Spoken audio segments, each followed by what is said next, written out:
بسم اللہ الرحمن الرحیم بسم اللہ والصلاة والسلام علی رسول اللہ صلی اللہ علیہ وسلم۔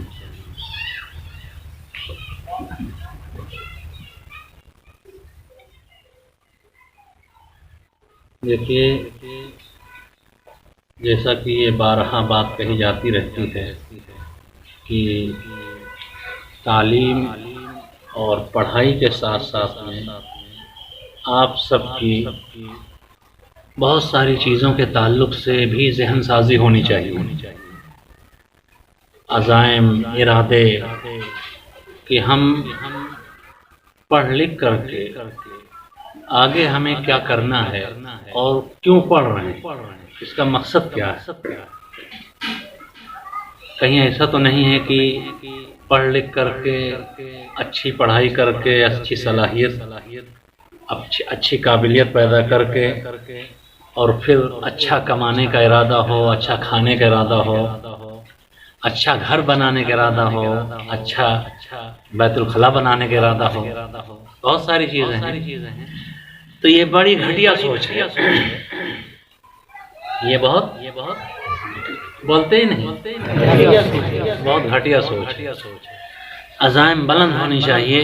حضرت مولانا علی میاں صاحب رحمۃ اللہ علیہ فرماتے تھے کہ اگر آپ لوگ یہ سوچتے ہو کہ ہم پڑھ لکھ کر کے دنیاوی اعتبار سے، مان لیا کوئی کہے کہ ہم بہت بڑے داروغہ بنیں گے، پولیس بنیں گے، آفیسر بنیں گے، ٹی ٹی بنیں گے، پتہ نہیں کیا کیا، اس طرح کے خواب دنیاوی اعتبار سے دیکھے تو یہ بہت چھوٹی سوچ ہے۔ یہ نیت ہونی چاہیے کہ پڑھ لکھ کر کے ہم انشاءاللہ پیغمبروں والا کام کریں گے، نبیوں والا کام کریں گے، اور یہ کام انجام دینے کے لیے بچپنے ہی سے ذہن سازی اور تربیت کی ضرورت ہوتی ہے، ورنہ عام طور سے جب بچپنے سے ذہن سازی نہیں ہوتی اور تربیت نہیں ہوتی تو دیکھا جاتا ہے کہ حافظ بھی ہو جاتے ہیں لڑکے، عالم بھی ہو جاتے ہیں، لیکن دین کی خدمت اور دین کی مدد جیسی کرنی چاہیے عام طور سے لڑکے ویسے ثابت نہیں ہوتے، دنیا میں پھنس جاتے ہیں، دنیا کی جنجال میں پھنس جاتے ہیں، دنیا کے بہت سارے عزائم میں پھنس جاتے ہیں۔ تو جن لوگوں کی تربیت ہوتی ہے، بچپنے سے ذہن سازی ہوتی ہے، وہ پھر اسی کے مطابق زندگیاں گزارتے ہیں، قدم بڑھاتے ہیں۔ تو آپ سب یہ ارادہ کرو انشاءاللہ ہم لوگ اچھی تعلیم حاصل کر کے اور صلاحیت حاصل کر کے انشاءاللہ ہم ہر اعتبار سے دین کی خدمت کریں گے۔ یا تو ہم علمی میدان میں خدمت کریں گے، پڑھ لکھ کر کے علمی میدان میں اتریں گے، کتابیں پڑھائیں گے، حدیث پڑھائیں گے، قرآن پڑھائیں گے، براہ راست دین کی خدمت کس طرح کریں گے۔ اور اگر ایسا نہیں تو یہ ارادے رکھو کہ اگر ہم تجارت کی لائن میں جائیں گے، دکان کی لائن میں جائیں گے، یا کمانے کے لائن میں جائیں گے، کسی اعتبار سے ہم مالی اعتبار سے ہم مضبوط ہوں گے تو ہم مال سے دین کی مدد کریں گے۔ جب یہ نیت ہوتی ہے، ارادے ہوتے ہیں، تو پھر وہ کام کرنا آسان ہوتا ہے۔ اور ماشاءاللہ اللہ کا فضل ہے، میں نے یہ محسوس کیا ہے کہ جن بچوں کی تربیت ہوئی ہے اور ذہن سازی ہوئی ہے، خود ہمارے اپنے بچے طالب علم بہت سارے جن کی ذہن سازی ہوئی ہے، تربیت ہوئی ہے، آج بھی وہ ماشاءاللہ مدرسے کا بڑا خیال رکھتے ہیں، ایک آواز لگانے پر مدرسے کی ضرورت کے لیے کھڑے ہو جاتے ہیں اپنی حیثیت کے مطابق۔ تو اب آپ دیکھ رہے ہیں کہ اس وقت ہمارے ملک کو کس چیز کی ضرورت ہے؟ اچھے پڑھے لکھوں کی ضرورت ہے، اور کہیں نہ کہیں مال کی بھی ضرورت ہے۔ ہمارا ملک ایک دم مالی اعتبار سے بہت نیچے چلا گیا، یہ کیسے اندازہ لگے گا ملک ہمارا مالی اعتبار سے اتنا نیچے چلا گیا؟ کیسے اندازہ لگے گا؟ ہر گھر کا پرکھا، ہر گھر کا ذمہ دار، ہر پریوار کا ذمہ دار اپنے بارے میں سوچے کہ مالی اعتبار سے ہماری کیا حالت ہو گئی۔ تو ہر شخص کہہ رہا ہے ان ماحول میں، لاک ڈاؤن میں، مصیبت کے دنوں میں ہر شخص کہہ رہا حالات بہت خراب ہیں، مالی اعتبار سے بڑی کمزوری آ گئی اور بڑی دقتوں کا سامنا ہے۔ ہر شخص کہہ رہا، ہر پریوار، ہر گھر، ہر خاندان، ہر گھر کا ذمہ دار کہہ رہا، ہر اسکول والا کہہ رہا کہ مالی اعتبار سے بڑی کمزوری آ گئی۔ تو پھر پورا بھارت اور پورے ملک کے لوگ جب مالی اعتبار سے کمزور ہو گئے تو اس کا مطلب ملک کمزور ہو گیا۔ اسی اعتبار سے ہمارا ملک جو ہے بھی مالی اعتبار سے بہت کمزور ہو گیا۔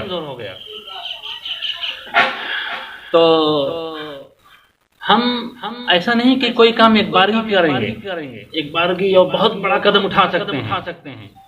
کوئی آدمی ایک بارگی اور بہت بڑا قدم نہیں اٹھا سکتا۔ بہت بڑا کام انجام دینے کے لیے، یہ بات آپ لوگ خوب توجہ سے سنیے، بہت بڑا کام انجام دینے کے لیے چھوٹے چھوٹے کاموں کی شروعات کرنی چاہیے، ہے نا؟ تو اب جیسے مثال کے طور پر لوگوں کا کاروبار ٹھپ ہے، کاروبار چل نہیں رہا، فیکٹریاں بند ہیں، کارخانے بند ہیں، کام چل نہیں پا رہا، اسی اعتبار سے لوگ چندہ نہیں دے پا رہے ہیں، پیسے نہیں نکل پا رہے ہیں۔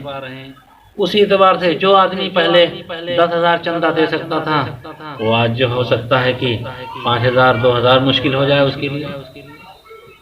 تو جس اعتبار سے آپ سب چھوٹے ہو، ہماری اور تمہاری حیثیت ہے، ہم اور تم جس سطح پر ہیں اپنی حیثیت کے مطابق ان کاموں کی ٹریننگ ہونی چاہیے، ان کاموں کی ٹریننگ ہونی چاہیے کہ وہ کام ہم سیکھیں، کہ وہ کام ہمیں آگے چل کر کے انشاءاللہ انجام دینا ہے۔ ہم جیسے اس وقت دیکھ رہے ہیں کہ آپ کے اسکول کو کس چیز کی ضرورت ہے، اور آپ دیکھیں تو پڑھائی ہوتی ہے، لائٹ چلی جاتی ہے تو پھر بالکل اندھیرا چھا جاتا ہے، اور پھر پڑھائی کا کتنا بڑا نقصان ہوتا ہے، ہو رہا کہ نہیں ہو رہا؟ پڑھائی کا بہت بڑا نقصان ہوتا ہے۔ اور قرآن مجید جیسی تعلیم، حدیث جیسی کتابیں اور اتنی عظیم تعلیم، اور اس کا نقصان اندھیرا چھا جاتا ہے، تعلیم کا سلسلہ بند ہو جاتا ہے۔ تو ہم لوگ روشنی کے لیے، تعلیم کے لیے، روشنی کے لیے کیا انتظام کر سکتے ہیں؟ عام طور سے جب بات آتی ہے کہ اس کے لیے انتظام کرنا ہے تو یہ سمجھ میں آتا ہے کہ ہم باہر جائیں، لوگوں سے کہیں، چندہ لیں، ایسا ہوتا ہے نا۔ وہ تو جو ذمہ دار لوگ ہیں، سمجھدار لوگ ہیں، وہ لوگ تو اپنا کام کریں گے ہی انشاءاللہ، لیکن اس کی شروعات ہم یہ چاہتے ہیں کہ ہمارے مخلص طلبہ، چھوٹے چھوٹے بچے اور مدرسے کو استاد، جیسے ماشاءاللہ اس سے پہلے ایک مرتبہ بات رکھی گئی کہ حالات کی وجہ سے، کمزوریوں کی وجہ سے تنخواہیں نہیں دی جا رہی ہیں، استادوں کی تنخواہ رکی ہوئی ہے، اور بچے جو ہے 10 روپے 5 روپے یا جو ہو سکے چندہ جمع کریں تاکہ اپنے استادوں کو کم سے کم اتنی تنخواہ دے دی جائے کہ ان کی ضرورت پوری ہو سکے۔ ماشاءاللہ مدرسے کے ایک چھوٹے طالب علم نے جو ہے 100 روپے اس نے چندہ پیش کیا، 100 روپے، تو یہ اس کی حوصلہ افزائی کی بات ہے۔ اللہ تعالیٰ برکت دے اور خوب اللہ ترقی دے۔ تو